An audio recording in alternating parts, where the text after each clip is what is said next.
on the Democrat side, one thing, I need to say something here about Marco Rubio. That speech last night. Oh, before I need to tell, I got a fascinating email last night from a close friend. I probably shouldn't even bring this up.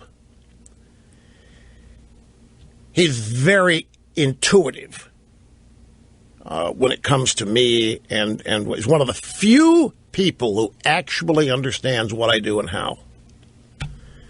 He said, are you worried you're getting to a point where you can't be honest with your audience and keep them?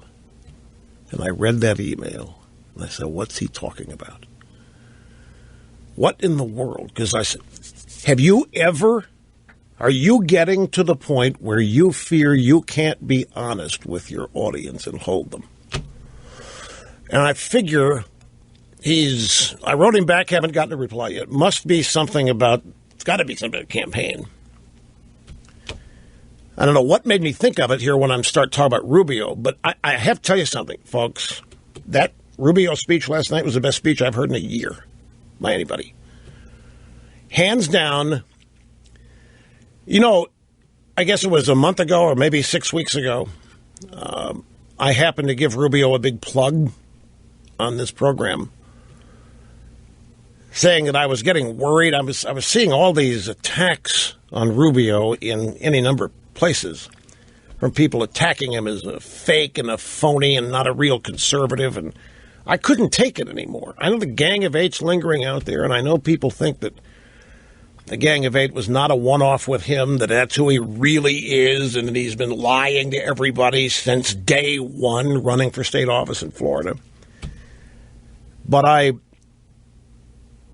stressed, I made a huge point. I just got off the phone with him the day before, talking to him. He'd called here about campaign and some things, not about Gang of Eight that had come up. It was just a general conversation of the status of things.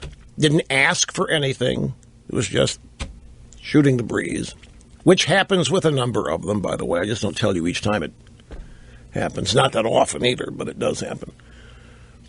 And I got tired. I think the guy is the real deal conservative. I think that and I happen to know, in fact, I got a story here, Vox, that young wonderkind Ezra Klein used to be the Washington Post, went over to this Vox place. Hillary Clinton had an amazing night, and not just because of her victories. The left, the happiest thing for them yesterday was Rubio losing, because they really believe that Rubio was the one problem Hillary had.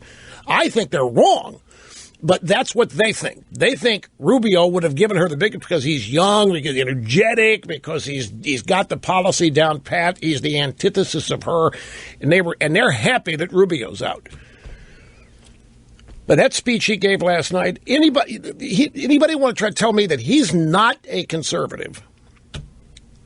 I'm sorry, you're talking to a brick wall in me, because that just isn't the case. That speech last night was just, folks. I sat there watching that speech, and it's not uncommon. The exit speech is often the best speech of a candidate's campaign. But this was better than even that. This would have been a great introductory speech opening the campaign. It was that good. It was, I couldn't tell if it was on teleprompter or not. Doesn't matter. I know it came from his heart. I know what about Gang 8? Exactly right. Exactly right. If not for that, let me ask you a question. The way he handled a Gang 8, he botched that. What if he would have just said, you know what, I'm sorry. I was new in the Senate, and whatever he says, I got sucked in by these guys, or I thought I could really help or change them. I thought I could guide them. I really, really blew it. I'm really, really sorry. Instead of trying to make the case for it over and over the way he did. Do you think an apology would have mollified some of the opposition to him? Because I'm going to tell you what I think. I got to take it. Look at the clock. Don't worry. Not a tease. Will not lose my thought. In fact, my train of thought, I think Chuck Schumer took Marco Rubio out years ago. It didn't happen in his campaign. Schumer and a gang of 8 Democrats took him out. I know it's ultimately his responsibility. Don't misunderstand, but that's where we trace this back. Great to have you here on the EIB network. El Rushbo behind the golden EIB microphone. Yeah, I think Senator Rubio continuing to maintain that he did not regret his support for the Gang of 8 is the culprit here, which ultimately makes him the culprit. Now, I don't doubt that Schumer and his gang wanted the bill passed, and I have no doubt that they thought Rubio would help them get it passed and so forth. But, man, you stop and think, if not for that, we'd be Rubio's story, his campaign, everything would be tremendously different. Don't know, impossible to know what differences and would manifest themselves. But he never had a prayer. I mean, you look, you want to find out how important that issue is to people. You want to find out how important the perception that Washington betrays Republican voters. You want to find out how solid and sticky that is. You look at what happened to Marco Rubio. I don't know that if he could have extricated himself, even if he had apologized for it. It's that big a deal. And that one thing, if not for that. So